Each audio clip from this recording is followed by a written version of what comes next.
বাংলাদেশ ইসলামী ছাত্র শিবিরের পক্ষ থেকে ডাকসু নির্বাচনের জন্য যে প্যানেল আমরা মনোনীত করেছি, সম্মিলিত ছাত্রদের মাধ্যমে এই প্যানেলে আজকে যাদেরকে আমরা নির্বাচিত হয়েছি ইতিমধ্যে তারা তাদের ফর্মগুলো সংগ্রহ করেছেন। আমাদের এই প্যানেলে ভিপি হিসেবে ইসলামী ছাত্র শিবিরের পক্ষ থেকে যিনি প্রতিযোগিতা করবেন মনোনয়নপত্র সংগ্রহ করেছেন আমাদের ইসলামী ছাত্র শিবিরের কেন্দ্রীয় প্রকাশনা সম্পাদক, সাবেক ইসলামী ছাত্র শিবিরের ঢাকা বিশ্ববিদ্যালয় শাখার সভাপতি আবু সাদিক কাইম ভাই, এবং জিএস পদের জন্য যিনি মনোনয়নপত্র সংগ্রহ করেছেন ইসলামী ছাত্র শিবিরের ঢাকা বিশ্ববিদ্যালয় শাখার সভাপতি, কেন্দ্রীয় কার্যকরী পরিষদের অন্যতম সদস্য আমাদের সকলের প্রিয় এস এম ফরহাদ ভাই, এবং জিএস পদের জন্য ইসলামী ছাত্র শিবিরের পক্ষ থেকে মনোনয়নপত্র সংগ্রহ করেছেন এজিএস পদের জন্য মনোনয়নপত্র সংগ্রহ করেছেন আমাদের প্রিয় ভাই ঢাকা বিশ্ববিদ্যালয়ের ইসলামী ছাত্র শিবিরের সম্মানিত সেক্রেটারি তো আমাদের প্যানেলের বিস্তারিত আরো এখানে আমরা চেষ্টা করেছি একটি সম্মিলিত প্যানেল ছাত্রদের মধ্য থেকে দেওয়ার জন্য। আমরা আশা করি ডাকসুর এই প্যানেল যদি নির্বাচিত হয় আমরা শতভাগ আশাবাদী ইনশাআল্লাহ আমরা নির্বাচনে জয়ী হওয়ার মধ্য দিয়ে ডাকসুতে যে কার্যকর ব্যবস্থাগুলো গ্রহণ করা দরকার এবং ছাত্রদের কল্যাণমুখী যে কার্যক্রমগুলো নেওয়া দরকার সেগুলো ইসলামী ছাত্র শিবির নেবেন। আগামীকাল এই মনোনয়নপত্র জমা দেওয়ার লাস্ট ডেট এবং নির্ধারিত সময়ের মধ্যে ইসলামী ছাত্র শিবিরের পক্ষ থেকে সম্মিলিত ছাত্রদের প্যানেলে যে মনোনয়নপত্র তারা সংগ্রহ করেছে সেগুলো আমরা যত সময়ে জমা দেবো ইনশাআল্লাহ। আমরা আশা করি ডাকসুর এই নির্বাচন যে টাইম ফ্রেম দেওয়া হয়েছে যথা সময়ের মধ্যে এই নির্বাচন প্রশাসন ব্যবস্থা করবে।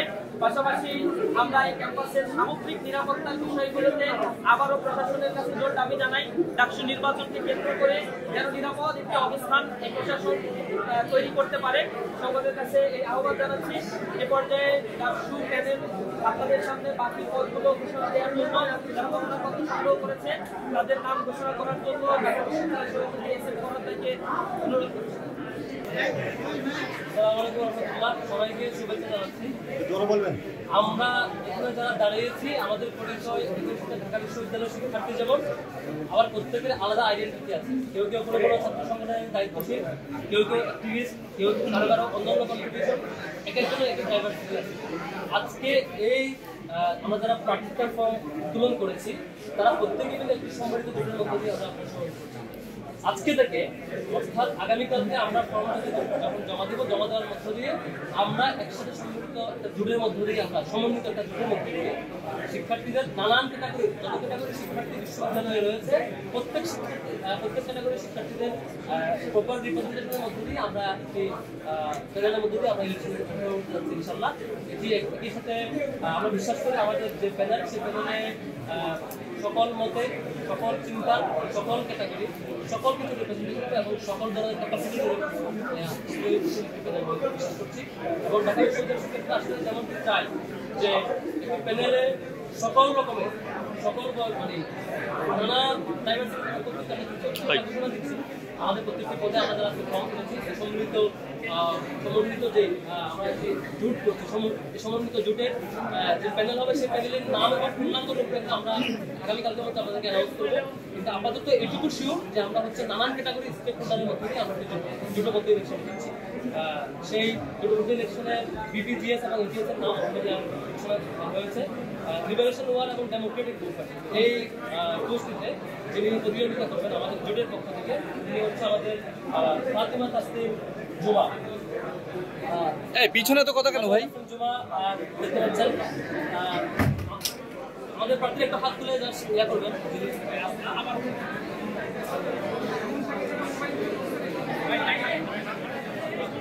ফাতিমা তাসনিম জুমা তিনি আমাদের লিবারেশন ওয়ার এবং ডেমোক্রেটিক মুভমেন্টে প্রতিযোগিতা করবেন। সায়েন্স অ্যান্ড টেকনোলজি এই পোস্টে প্রতিযোগিতা করবেন ইকবাল হায়দার। হাত তুলে হবে common room, living room and cafeteria এই পোস্টে যিনি প্রতিযোগিতা করবেন তিনি হচ্ছে উম্মে সালমা। এর আগে ফাতিমা তাসনিম জুমার কথা বলেছি। তিনি এর আগে জুলাই মুভমেন্ট সহ পরবর্তী ক্যাম্পাসের সামগ্রিক বিবেচনায় তার জায়গা থেকে, তার নিজস্ব প্ল্যাটফর্মের জায়গা থেকে, নিজস্ব বিভিন্ন জায়গা থেকে যথেষ্ট কন্ট্রিবিউট করেছেন, সামনে কন্ট্রিবিউট করবেন ইনশাআল্লাহ। ইকবাল হায়দার যার কথা বলেছি, তিনি ক্যাম্পাসে ব্যক্তির জায়গা থেকে এবং ছাত্রছাত্রীর জায়গা থেকে তিনি ক্যাম্পাসে যথেষ্ট, যিনি সায়েন্স অ্যান্ড টেকনোলজিতে পরিচালনা করবেন, আমাদের ক্যাম্পাসে অনেকগুলো কার্যক্রমে তিনি সম্পৃক্ত ছিলেন এবং শিক্ষার্থীদের কল্যাণে 10টি অধিক প্রজেক্ট পরিচালনা করেছেন। Common cafeteria reading room hostel যিনি থাকেন উম্মে সালমা, তিনিও শিক্ষার্থীদের অধিকারের জন্য দীর্ঘ সময় ধরে তাদের একটি প্ল্যাটফর্মের পক্ষ থেকে এবং একক প্রচেষ্টা এবং সমন্বিত প্রচেষ্টা দিল্লি থেকে চেষ্টা করেছেন। সামনে এটি অব্যাহত করছি। আমাদের ইন্টারন্যাশনাল অ্যাফেয়ার্স সেক্রেটারি, এখানে যিনি আমাদের প্রতিনিধিত্ব করবেন, তিনি হচ্ছে আমাদের খান জসিম। তিনি আমাদের জুলাই যুদ্ধা একমাত্র শিক্ষার্থী, ঢাকা বিশ্ববিদ্যালয়ে তিনি চোখ হারিয়েছেন, অঙ্গ হারিয়েছেন। ঢাকা বিশ্ববিদ্যালয়ের একমাত্র শিক্ষার্থী যিনি জুলাইয়ের অভ্যুত্থানে, গণ অভ্যুত্থানে একমাত্র শিক্ষার্থী যিনি তার অঙ্গ হারিয়েছেন ঢাকা বিশ্ববিদ্যালয়ের শিক্ষার্থী হিসেবে, ওনার একটি চোখ হারিয়েছে এই অভ্যুত্থানে।